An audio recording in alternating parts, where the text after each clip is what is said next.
الحمد لله رب العالمين والصلاة والسلام على أشرف المرسلين سيدنا محمد وعلى آله وصحبه أجمعين.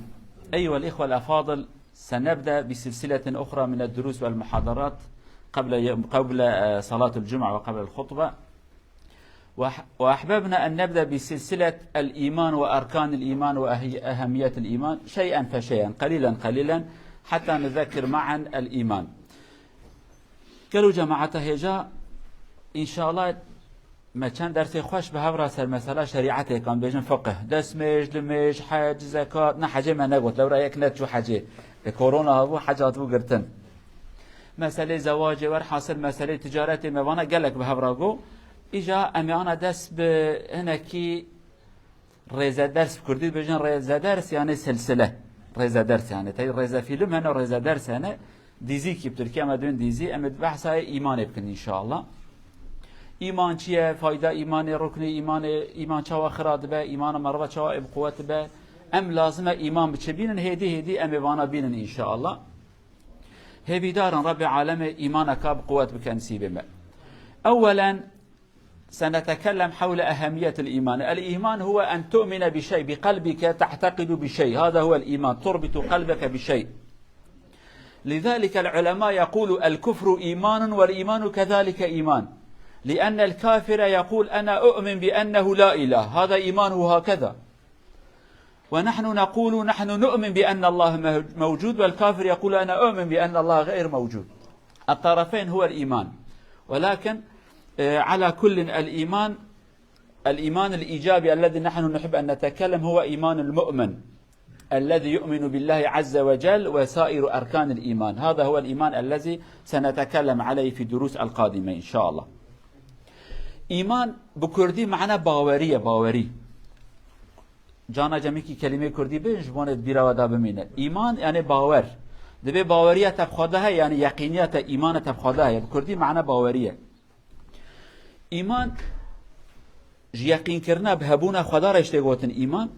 یا جی او کسی کت بیجه از دبیجم خداتن جی رشته گوتن ایمان. ایمانه که پوزیتیف، ایمانه که نگاتیف. امد بيجن خدا هيم ايمان تينن بهبونا خدا، كافر بيجي از ايمان تينن خدايتن اويجي ايمانه امجي ايمانه.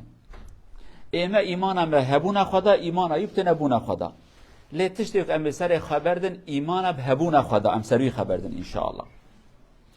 طيب، اهميه الايمان. علماء النفس يقولوا لا بد لكل انسان من اليقين ومن ايمان ان يؤمن بشيء ما حقا او باطلا. لا يوجد في الدنيا شخص لا يؤمن بشيء، حتى الملحد كذلك لديه إيمان، يؤمن بأن لا إله، هكذا هو. فكثير من العلماء يقولوا نحن نرى وحينما نفتش نرى بأن الناس لديهم يقين وإيمان إيجابا أو سلبا، هذا العلماء متفقون عليه. وكذلك علماء النفس يقول، تعرف النفس هو المسألة الداخلية، يعني حينما يحصل مشاكل النفس عند الإنسان، يقول حينما يأتي إلينا مريض ننظر إن كان لديه نوعا ما من الإيمان شفاؤه أسهل، والذي لا إيمان لديه أي الملحد، نعم هو يؤمن بعدم وجود الإله ولكنه ملحد لا يؤمن بشيء، شفاؤه صعب جدا، لا يوجد له ملجأ يلجأ إليه ويطلب منه العون، فانتحاره أكثر وأشد. إجا إيمان عالم دبيجن علماء نفسي يعني بسيكولوج امجرات بيجن اوان عالمه دبيج هر انسان را باوري کی لازمه ایمانه کی هي يعني چنابه، حتى وانه کو اشقاد بيجن ايرود بيجن ملحد ام دبيجن اتائيست وانه بين خديتنا او بخوج يوكا ایمانه کی او دكتور وهاد بيجن دبي ان انسان کو درد يمازنه اوختوازه انتحار بك او برسكري كيوي برسكري يعني صور مشكله چدبن اوان کسی که یقینیه وان قطنش خود بجن یقین عقل وان ده خدا کیتنه، چه خدای بسلمانه به چه خدای فلابه، اوی که بقى خدا کیتنه ام درد مازند به درد وانه، لورات که تنگایی دبی از هرم چارش که بخوازم یکتنه، یعنی حساب که چو باجاره که نیویورک امریکا کس کی ناس ناکی تیاری آلیکاریش که بخوازی کس کی تتنه، لیت چو باجاره که کتزانی ولا 4-5 حب دوسته تهنه باشن آن خراب دوستن امودك تهيب والكاريات ابكن لو ما دبيجن اوانه كو ايمان اوان بشكي جهبه خدا كي الغوره عقله ما خدا كي نيبجوبج مثلا تدي خريستيان بيسي حب خدا ينالو او بخوجي باشبون اوان تداوي اوان ظهار حتى جي اوان كسيك قد بن تشتكيتنا اوياجي فايدة ايمان ددن نشاندان ايمان قصف مفيدة فايدة ليه لازمة كو هنكي يقيني هبل جمع انسان حتى عالم في تشتري دينن دبيجن يعني بزمان خطين زمان دبي جمارة يعني جمار صاي جمارة انسان كو انتحار دكن دناوا وان كسيك ايمان وانتنا دها زيده او دها پر خدوكجن تشكيتنا البيشاوي يقيني كتنا خدا كده عقلي وداتنا آليكاري كي بخوازتنا نخوشي ناوي درتي چه دكتور جرا قوتنا ولا كرفت قانسرته سرطانته چه بيه دنيا تعبيده تعريض به خلاص لازم خبوكشم يعني جي كتنا آليكاري ياردم اجه بخوازه لبرا يقيني بخوادتنا نابج حيره زجاره كادي ساخ بمهرم حشري قادي جزاء خيرك يبدم اوجتنا ولد بیچاره مازان خبوکشم برای که زیده نخوش بکبم دردم گرام ببه یک تلمه مزکه از جعده معجد کولانا داد کچادا بمرم دو سوی ده مازان رحی خبستیم جمراد ها چتره افجتف مصیبتك هي لذلك العلماء يقولوا أيها الإخوة شفاء الذي عنده الإيمان أسرع من الذي لا إيمان لديه من ناحية المعالجة الأمراض النفسية وكذلك يقول نسبة الانتحار بين الملحدين أكثر من غيرهم الملحد نسبتهم أكثر لأنه لا ملجأ لديه يذهب إلى الطبيب والطبيب يقول عندك سرطان لا سمح الله ومعالجة صعبة جدا نسبة الشفاء صعب جدا تقريبا يعني 1 من 1000 شفاء خلاص الدنيا يكون أسودا في عينه لا مفر له سوى الانتحار لا ملجأ لديه حتى يلجأ ربما يشفى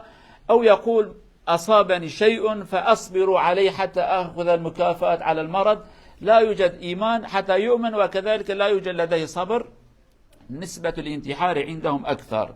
لذلك دائما علماء النفس يوصون يقولوا للمرضى حاول أن تؤمن بشيء ما حتى يعطيك القوة وتطلب منه العون ونحن أصحاب الإيمان لدينا الحمد لله الإيمان يعيننا على كثير من الأمراض فنحن نلجأ إلى الله ونطلب منه الشفاء إن شفانا فالحمد لله وإن لم يعطينا الشفاء فنصبر على المرض ونأخذ الأجر والمكافأة فهذا هو أهمية الإيمان فإذا إيماني قالوا جماعته بلاكيته تآليكاريش خدای خودخوازی پر جارا دکتر وهات بجنده قاوا كو نخوشين هنه بأمودكي هيفيه دمي أمود بأمودكي تباش تبي يعني قاوا تاري ساق بي تاري دكتور بجا والله نخوشين كاتايا پر گران هي تشكيتنا ها مالا تخرب هاتي سري من از لومات بيجي تشتيانه بجا بخودتي عمليات بيچارتنا تنخوش كتي چوت خلاص تدمري يعني تمري چوي وقاوا چو دكتور اكي بي نانا تشكيتنا سلامتي چقا گران بجي امودك الجمع انسانات شد كيف انساناته لما پیغمبر حدیث که خودت بجا علیه الصلاة والسلام و چو سردان نخوا شاکر جرا بین تشکیتتنه باشی دبی ابو گوتنا و عمر يدرجنا كله كيف هايتينه يعني دخوينا انسان ده حجره هنا عسكر باش عسكري بيس قبط تشتي باش بيجي عسكري باش شعبي وان بدمن هاي ما شاء الله دميكز باشم راد من خباته كيدكن اللي قبط تقول ما تي ظلامي تبمري خلاص الفاتحه جرح ويرا شغل مالا يخراد لو ما يقينيه بخدا هات دوی خدا کی منه پر خدا کی مزنه قوتای گله که هر تش دستی ویدا والله که بو خازه شفاج مرا بشینه اما نه و دخل کی داش مرا شفای تشینه ابي بخو تشتكي پر مزنه انسان را اموده کی چدبه لو ما عالم دبیجن ایمان تشتكي مهمه برا ایمان هر کسی هبه اجا ایمان راست ها فایده پر وبناء على ذلك الله عز وجل مختصر الكلام الآية الله عز وجل يقول الذي يؤمن له حياة طيبة جدا الله عز وجل يعطي حياة من عمل صالحا من ذكر أو أنثى وهو مؤمن فلنحيينه حياة طيبة شوف حياة طيبة الله عز وجل يعطيه لأنه صاحب إيمان وهو في سلام مع الله عز وجل الله يعطيه حياة طيبة مرتاح مع نفسه ومع ربه هذا وفائدة الإيمان والذي يبتعد عن الله عز وجل ومن أعرض عن ذكره فإن له معيشة ضنكا الذي يبتعد عن الله لا يؤمن به ولا بكتبه ولا برسله فهو يرى صعوبة في الحياة إذن هذا وفائدة الإيمان إن كنت صاحب إيمان فأنت تعيش بأمن والسلام مرتاحا أقل ما في الأمر في القلب وإن أصابك مصيبة تعلم بأنها من الله وإذا لم يكن لديه إيمان فهو في المصيبة كبيرة دائما. إجا فايدة إيمان خدا بجاء وان كسب إيمان وان هي از حياتك قال لك خوش كم نسيبه وان دل وان حتى كيف خاشن دلقشن أبيا فايدة إيمانه يا لو تزاني واي خدا كي هي وتو خدا وكا بيجا دوستي هبن برادري هبن حاشا ابو خدا نابن دوستي هب لمقصد تدري خدا داي خداش ده حست كي غابا خداش ده حس كر اي تيجي خدا حسب كي لو را اسلام ده حس كرنا خدا هي خداش مروا حست كر ابيات تشتكي خوش اي غابا تش خدا حس كر خداش ده حس كر كيف خوش ونوصا يعني مثلا دمال ده ميركو جنا خوش هب حسب كن شخا خوش جوارا اي غابا كميرو جن ياري هبن چه خير جهب دينا لو ما اجا خدا بيجي ابي خدا ايمان من حياتك باش تدمان رندو كيف خشن لانسان خراب جي شعب وان را درت خمها شعب وان دا درته قد خيرش خنا دينن كلمه كي هاد بيجي يا خمر ابيا يا خيار ناقي جهب ناقيشنا بيا علامات الدرد كلها يعني دبي قد ابيا ناقي جهب يعني الدرد كله هري هبن. ولأهمية الإيمان الرسول عليه الصلاة والسلام في مكان كثير. الرسول عليه الصلاة والسلام في مكة حاول أولا أن يركز على الإيمان أعد جيلا صاحب إيمان قوي وبعد ذلك تراكم قال اذهبوا وادعوا الناس إلى الإيمان. الإيمان مهم جدا. الإيمان يأتي قبل العبادة. الإيمان أساس العبادة فإذا لم يكن لدى المرء إيمان يقين فعبادته اليوم موجود وغدا غير موجود. كثير من الناس نرى بأنهم يصلون اليوم وغدا يتركون الصلاة لأن الإيمان ضعيف. ولكن إذا كان الإيمان قويا فمهما حاولت معه فهو لن يبتعد عن الله عز وجل دائما يبقى في جنب الله عز وجل. لذلك الرسول ركز على الإيمان كثيرا سنوات كثيرة 13 سنة في المكة وهو يغرس أن يجعل الإيمان في قلوب الصحابة وبعد ذلك في المدينة أي أمر يأتي من الله يقول سمعا وطاعة لا اعتراض مع مباشرة السماع يقبل أمر الله عز وجل. أمي داوود بيجي بيجن جبونك إيمان بريا مهمة مثلا أم حياته بيخنبري خد خوينن جانم تخوينن واكينو سردات شن أم سر نافكرن چما بيا چه بيا أبيا چما چه بيا مثلا وقد فكرن كو بيخنبر چما 13 سال لمكة فقط إيمانج إنسان راد قد قوارن ببن مسلمان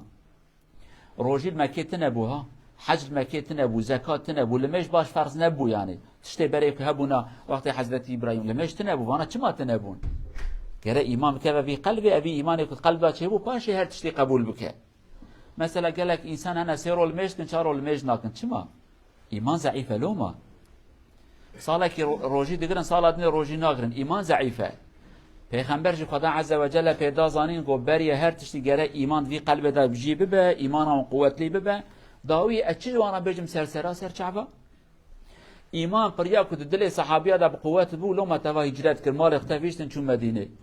مال خو ایک جنا خویشت ایک زارو کی خویشت ایک چو هاتن کشتن هر کس کی هیشت خدا گو هایدی هرن چون حربه تشتکیتن ابو بدسال خلقت خصن خلاص گره هرن اما ایران مساکینونه ایران کار نخواست مال خدر کردن ایران تنبل سس ضعیفه ایمانیه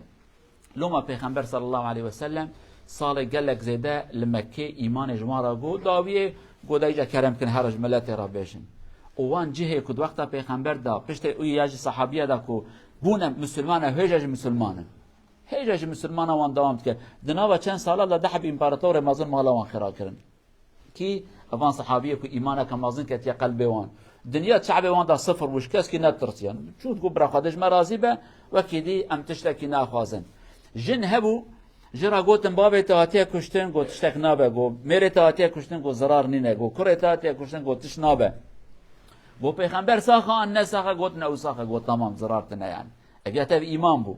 اي انا خدش مرازيك بجو يعني پیغمبر واتيه سري وان چند حب مسلمان خو عاجز بكن خما كيه يبي دار خدي برا الكاريه بكاش مراتش مع الاسف يرو ابنا قشينا ما خدا ايمانك بقوه بكنسبه ان شاء الله نرجو الله عز وجل ان يرزقنا ايمانا قويا ان شاء الله وان يوفقنا لما فيه رضا ولا سيكون لدرسنا في الجمعه القادمه ان شاء الله تكمله وهكذا سنكمل شيئا فشيئا باذن الله عز وجل والسلام عليكم ورحمه الله وبركاته اجمعين.